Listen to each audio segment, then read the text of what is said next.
snow last night.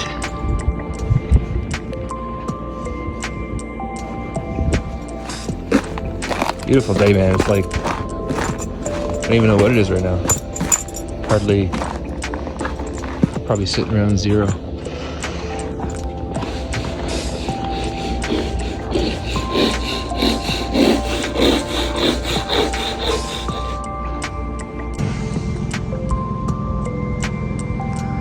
Clear skies today, yo.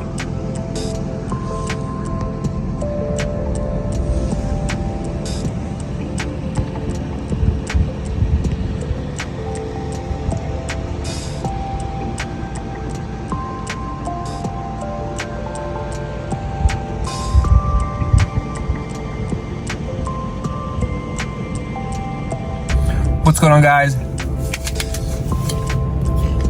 We are in Canmore. Sorry for eating. I'm talking with my mouth full. I apologize. Heading to the gym right now. It's gonna be a leg day. I think it's 5x10 sets. I'm here with my family. Came to visit my brother, and my sister-in-law and my nephew. So I'm gonna go smash this leg workout, get it in as quick as possible, get it in, get it done, and then get back to, well, work and family time. We're here for a little while. I'll show you the gym when I get there. I feel like I'm probably gonna throw in the I think there's a belt squat. There's a pretty good equipment in this gym, so check it out. I'm gonna record some of it, throw this up on YouTube, obviously, and rock and roll. Anyways, catch you guys soon.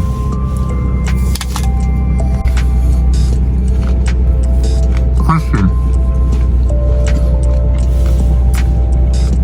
do you guys eat the whole apple? I eat the whole apple, the core and everything, because I don't got time to freaking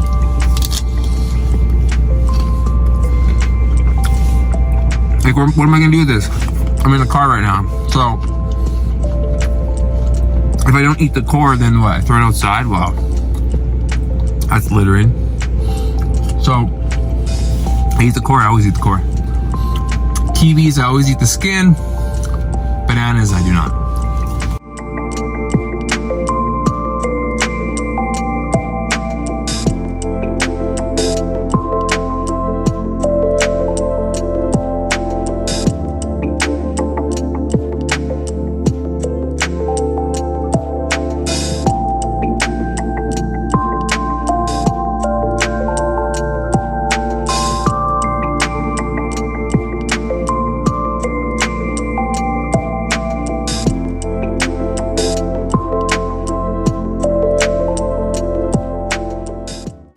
The hack squat, something I've been doing on the hack squat for, at least 6 months now. No, even more than that actually, maybe 8 to 10 months now. I've been adding basically what I would call a 1 1/4 rep. So I believe on this day I performed 5 sets of 10, but I'm actually doing a 1/4 rep at the bottom of each rep. So the way I would perform this if I was you and you want to destroy your meat rockets would be a very slow descent. You don't have to count it in your head, just be smart. Keep tension on the muscle, a very, very, very, very slow descent. Go down as low as you can go. Go down as low as you can go. Pause, right? And then sink into a little bit more. Just sink into it just a little bit more, And I'm saying, when I'm talking about a little bit more, when you're that deep,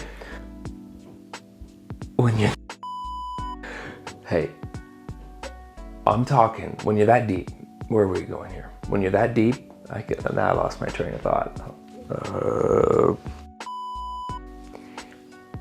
When you're that far in the bottom, when you're that deep in the bottom, and you think you've gone deep enough, go just release just a little bit more, because you're gonna have a little bit more, trust me. So pause, right? Release like a fraction of a second, millimeter more into the bottom, and then contract the muscles. Don't just come up, contract the muscles you want to be using. Come up about a quarter of the way, back down, right? To deepness, a little pause, and then before you come back up again, release again into the bottom. We're talking like a quarter inch, right? Like just a little bit, get a little bit more stretch, and then come back up, and that's 1 rep. I know. It's going to destroy your legs. I had a plate, one 45-pound plate or one 20-kilogram-pound plate for all of my overseas fam on each side. So I literally had 40 kg or about 90 pounds on the hack squat. This hack squat is an Arsenal hack squat. It's already quite humbling to begin with. So yeah, what you don't want to do on a hack squat is what I see a lot of going on in the gym. People will put on 4 or 5 plates aside, maybe even more depending, and then they'll reverse band it oftentimes to where there's 2 bands at the top of the machine, and it's essentially deloading the bottom portion of the lift, where that is where the most beneficial portion of the lift is when you're really deep in the bottom. So you want to spend as much time in the bottom as tolerable, right? And controlled, right? What ends up happening is people put on 4, 5, 6, 7, 8, 10 plates, all the plates in the fucking gym. They put them on the hack squat. They reverse band the fucking thing with 80-pound bands. So you're already taking off, I don't know if it'd be 80-pound bands, but for an example, if you got 2 80-pound bands in the bottom, if they're max stretch, you're taking off 160 pounds of resistance in the bottom, where you actually want it to be the hardest. You want it to be the hardest when you're in the deepest. And see, now I lost my train of thought again. You want it to be the hardest when you're deepest in it. It only makes sense. And you want to spend as much time there as possible. Fellas, you gotta last. Okay.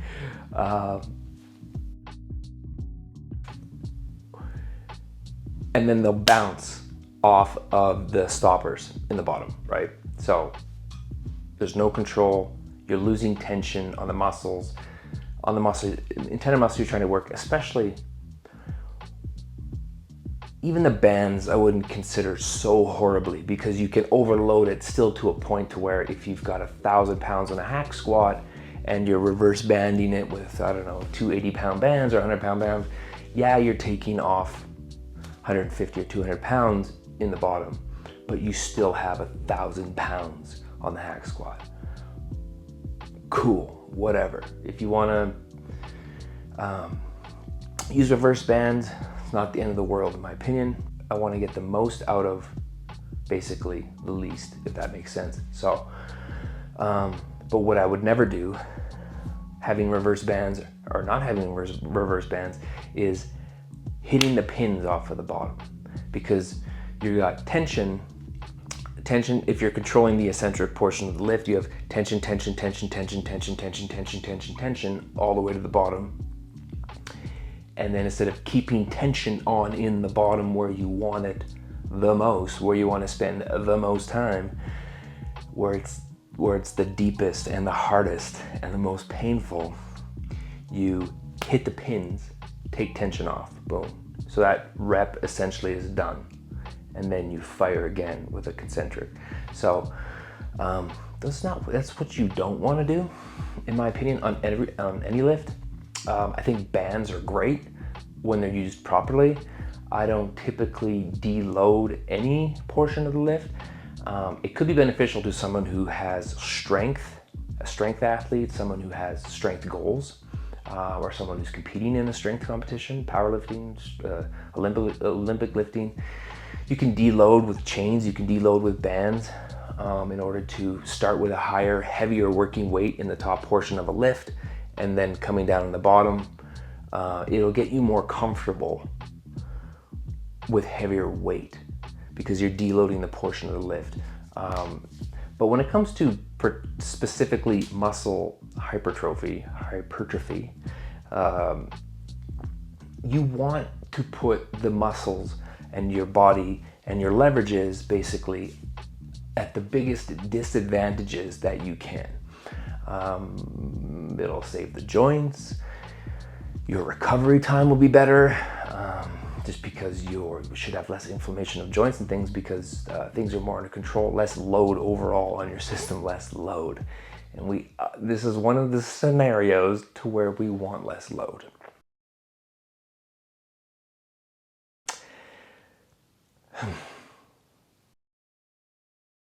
Is when you're the deepest, in the bottom where it's the hardest. We want as little load as possible to get the most gains out of it. So that's that. One other thing that I would actually recommend, which I will likely be doing before I add actual weight to this exercise, to the hack squat particularly, because last workout was 4x12s, I believe, right? And then this couple days ago was 5x10s, so a little bit more volume. Don't know what next week is. I haven't looked at my training yet. By the way, I do program my own training as well. So if you're going to use bands, make the concentric portion and the top portion of this lift as hard as possible. How am I going to do that? I'm going to, instead of adding reverse bands at the top, that it's going to stretch as I descend and deload the movement, what I'm going to do is add bands on the sides and keep the bottom as hard as possible with the regular weight on there, right? And then as I'm coming up, have the bands on each side. That's going to make it continually harder at the top. So there's still some tension at the top, and there's tension throughout the whole exercise, right? So, fuck. Fucking nephew's crying. Guys, I gotta go. If you like this kind of content, let me know. I'm gonna be trying to make it some more of this, but fucking uncle's gotta bounce because I can hear my 2-year-old nephew has woken up. So I gotta go. Catch you soon.